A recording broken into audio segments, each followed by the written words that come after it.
साथियों, मंच के माध्यम से मैं आपको बताना चाहता हूं कि आज मैं 33 साल से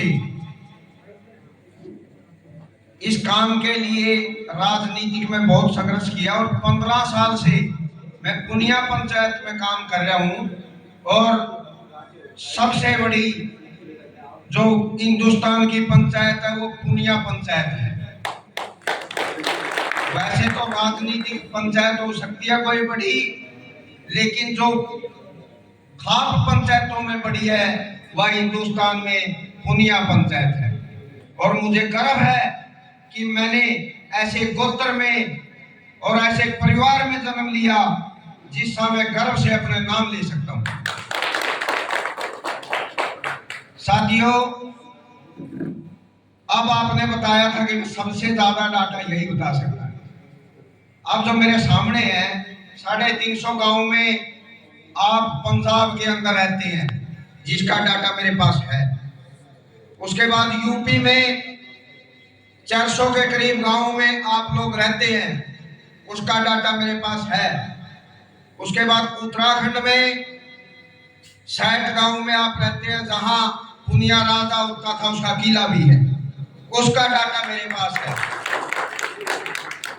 उसके बाद दिल्ली में 20-22 गांव के अंदर मेरे पास डाटा है, पुनिया गोत्र के लोग रहते हैं। और पंजाब में मुहाली से लेकर जलंधर तक मैंने कभी सोचा भी नहीं था भाई इतना तगड़ा परिवार है ये। बहुत मतलब आज मैं गर्व से कह सकता हूं कि पूरे हिंदुस्तान का पुनिया जाग चुका है।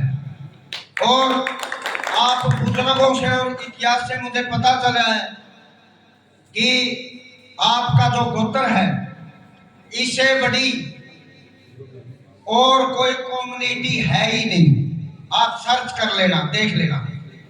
और बुजुर्गों ने ही, जब मैं छोटा सा था तो मेरे दादाजी कहते थे कि जितनी दुनिया उतना पुनिया। अब मैं गर्व से कह सकता हूं कि ये बात उनकी असलियत थी। हमारे पास एक छोटी सी खाप है 52 गांवों की, जो कुछ पंजाब के अंदर कटी हुई है और कुछ हरियाणा के अंदर है। और वो खाप बहुत बढ़िया चलती है, जिसमें मुख्यमंत्री को भी उनकी सलाह लेनी पड़ती है। आप लोगों से भी मेरा निवेदन रहेगा, आपसे मैं मजबूती से कहूंगा कि जो मैं अपंग होते हुए कभी नहीं दबा, ना किसी से डरा। और आपकी मजबूती हिंदुस्तान के अंदर जब आप एक हो जाओगे, जब आप अपनी ताकत को पहचानोगे, तब प्रधानमंत्री को आपसे सलाह लेनी पड़ेगी।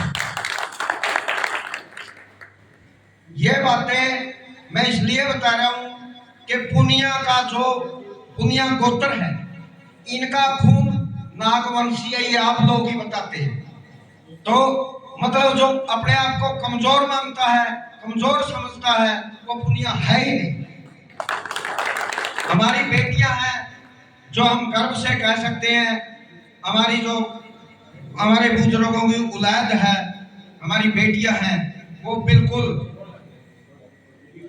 खोटी हो सकती है लेकिन मजबूत इतनी होती है वो कभी पीछे नहीं हटती। साथियों, मैं आपको मंच के माध्यम से ये कहना चाहूंगा कि आप मजबूत बनिए, अपने आप को पहचानिए कि हम कहां पैदा हुए हैं। और मैं नतमस्तक हूं राजगढ़ की धरती को, जिनमें से पूरे हिंदुस्तान का जो पुनिया है वहीं से गया, मुझे पता चला। और आप सभी का भी एक धर्म बन जाता है कि वे जहां हमारा भाई, चाहे वो किसी जाति में हो, किसी धर्म में हो, क्योंकि आज हिंदुस्तान के अंदर मुसलमान भाइयों में भी पुनिया है, बिश्नोई भाई भी पुनिया है, लेकिन वह पीछे से हमारी औलाद एक ही है, बिश्नोइयों में। तो हमें अपने खून को पहचानना चाहिए और ज्यादा से ज्यादा संख्या में आप सभी को, जहां भी हमारे परिवार रहते हैं, उनका डाटा इकट्ठा करो और एक हो जाओ। आप लोगों से, पुनिया परिवार से ही और खापों ने भी सीखा कि हमें इकट्ठा होना चाहिए। आज आप देख रहे हो, ये मोबाइल पर हमारे बच्चे देखते रहते हैं, हमारे बुजुर्गों का जो इतिहास रहा है वो कभी गुलाम हुए नहीं, राजगढ़ कभी गुलाम हुआ नहीं। उनसे हमें सीख लेनी चाहिए, हमें आपको अपने आप को पहचानना चाहिए। जब हमारे बुजुर्ग कभी गुलाम रहे नहीं तो हम किसी की गुलामी क्यों करें। तो साथियों, अपने बच्चों को भी सरकार ने हमें दूसरे मोहम्मद अब्दाली था, फलाना था, ढिमका था, आप इतिहास को पहचानिए। क्या पुनिया पंचायत का जो पुनिया का इतिहास है वो हिंदुस्तान में सबसे बड़ा इतिहास है। आप अपने आप को समझिए, अपने साथियों को, अपने परिवार को जोड़ने की कोशिश करिए और आप अपने आने वाली पीढ़ियों को ये बताने की कोशिश करिए कि ये पुनिया जो खाप है, जो पुनिया खून है, ये कभी गुलाम नहीं रहा। और अपने परिवार को जोड़ने की कोशिश करिए, आज ये आने वाले टाइम की मांग है। जब मैंने यहाँ ये काम करना शुरू किया, घर घर जाकर, गांव गांव जाकर, हालांकि मेरे पास चलने की बहुत दिक्कत है, फिर भी मैं घबराया नहीं, चलता रहा। बहुत बार यहाँ राजगढ़ में आया, बहुत भाइयों से पूछा।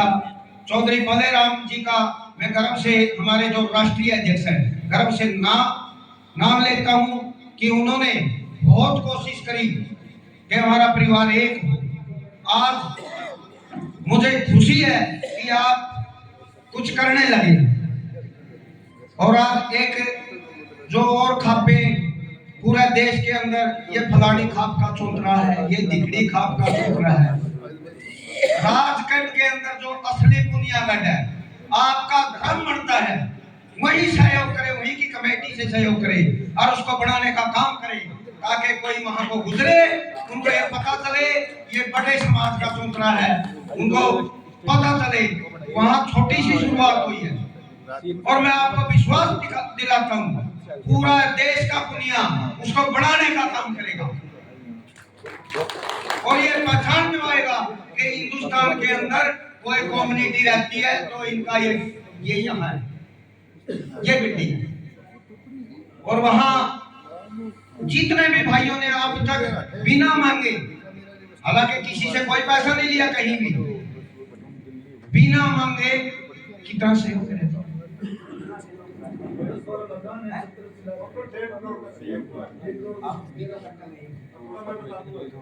तो राजपाल जी हमारे ये जो खाप को चलाते हैं, कमेटी को चलाते हैं, सारी कमेटी यही बैठी है जो इस सिस्टम को चलाती है।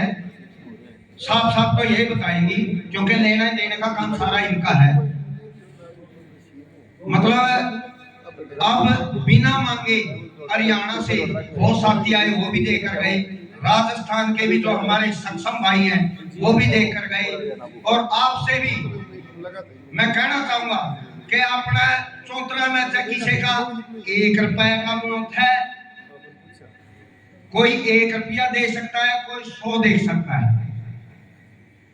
ये आपका वहां भवन नहीं बनने लग गया, ये आपका राम सेतु बनने लग गया। इसको बनाने का काम आप करोगे। इन्हीं शब्दों के साथ मैं पुनिया सरदारी को नतमस्तक होकर नमस्ते करता हूं और धन्यवाद करता हूं कि आप सबने मेरी बात को ध्यान से सुना। धन्यवाद, जय हिंद। धन्यवाद सुबेर सिंह जी। हम तो मारवाड़ वाले हैं, आपको देख के राजगढ़ थे, राजगढ़ लड़ो मत थे, लड़का गड़बड़ कर दी मामलो कृष्ण जी जतरिया। मैं तो थाने देकर चला थे एक रे, वो मैं थाने दार 100% एक का प्रोग्राम थोड़ा काफी और चलेगा। मारवाड़ की परंपरा है कि बाहर से पधारे हुए मेहमानों का स्वागत, इसलिए स्वागत की थोड़ी कड़ी थोड़ी और बढ़ेगी। मेहमान अपने आए हुए हैं, उनका थोड़ा स्वागत करते हैं, उसके बाद में और स्पीच। और वक्ताओं से निवेदन है थोड़ा सा बात शॉर्ट करो, क्योंकि काफी टाइम हो गया, आगे दूर भी जाना है, भाई लोगों ने भोजन प्रसाद भी लेना है, थोड़ा सा टाइम कंट्रोल रखियो। आगे स्वागत की कड़ी में मैं डॉक्टर शंकर जी को मैं देता हूँ। स्वागत के क्रम में मैं निवेदन कर रहा हूँ सुखबीर सिंह जी झांसल, जिनका भी नाम पुकार रहा हूँ वो कृपया मंच के पास थोड़ा सा टाइम के साथ हो जाए। सुखबीर सिंह झांसल साहब का छापा भवन पूनिया चौक, गणपत पूनिया पहना कर करेंगे। सुखबीर जी